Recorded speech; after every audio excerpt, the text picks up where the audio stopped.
La FFA, dans sa définition de la technique courante, indique qu'un ATEX avec avis favorable relève de la technique courante et non plus de la technique non courante, qui est en fait toutes les techniques qui sortent de généralement les avis techniques, les DTU ou encore les règles RAGE.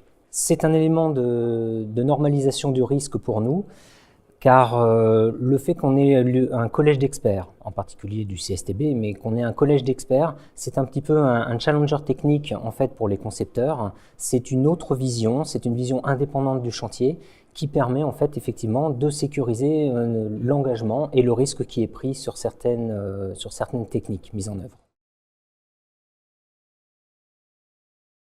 Il faut savoir qu'on est dans le cadre d'une assurance obligatoire la plupart du temps. C'est-à-dire qu'on a dans la construction, lorsque vous êtes sur un ouvrage soumis à obligation d'assurance, les entreprises doivent être assurées.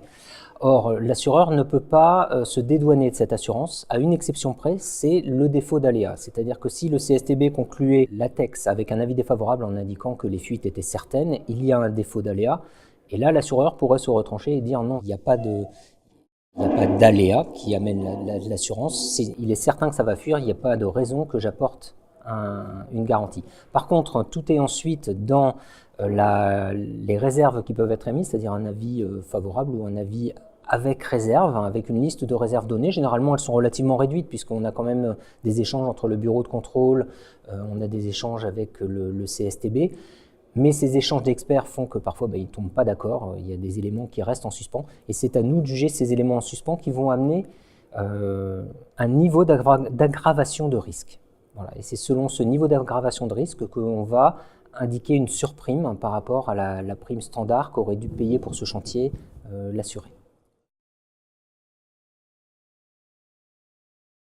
Le fait de passer par des appréciations techniques d'expérimentation, ça devrait permettre au final d'amener vers des avis techniques. C'est toujours la position qu'on a en particulier pour les fabricants lorsqu'on parle d'une ATEX de type A, où les fabricants ont une ATEX pour un certain nombre de mètres carrés, par exemple, de mise en œuvre. Ça devrait permettre au final d'amener vers l'avis technique. Ça devrait être une étape supplémentaire vers l'avis technique qui lui permet de rebasculer automatiquement dans de la technique courante. Pour moi, il faut voir l'appréciation technique comme un moyen d'innover, mais également un moyen d'arriver au final à une évolution, alors soit vers un avis technique classique, soit pourquoi pas vers un DTU ou une modification des textes existants. L'incorporation des différentes techniques et des différents, il y a eu l'ALU, les murs rideaux en alu, ce genre de choses, avant étaient assez cadrés, et puis de plus en plus, les DTU prennent en compte des extensions, des choses de plus en plus larges. Le vitrage extérieur collé a été inclus il y a quelques années maintenant dans ces textes standards, ces textes de base de réflexion, alors qu'il relevait de l'avis technique ou des appréciations techniques. Pour moi, c'est vraiment un des rôles des appréciations techniques de permettre de rentrer dans ces schémas, d'expérimenter, de voir si ça fonctionne, de pouvoir aller plus loin et au final, en particulier les experts du CSTB qui peuvent voir des choses revenir, d'en arriver à proposer des modifications. Alors les échanges ont été relativement fructueux, en particulier au niveau de l'importance qui a été donnée à la conception initiale. Il est vrai que c'est un point vraiment crucial.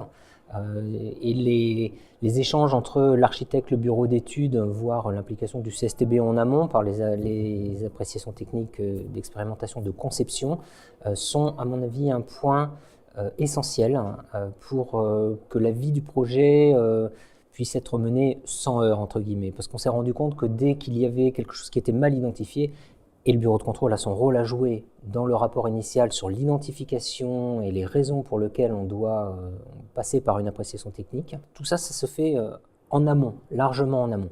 Si ça se fait en aval ou au moment où la conception, la réalisation est déjà avancée, généralement, il sera plus difficile d'arriver à une ATEX véritablement avec avis favorable.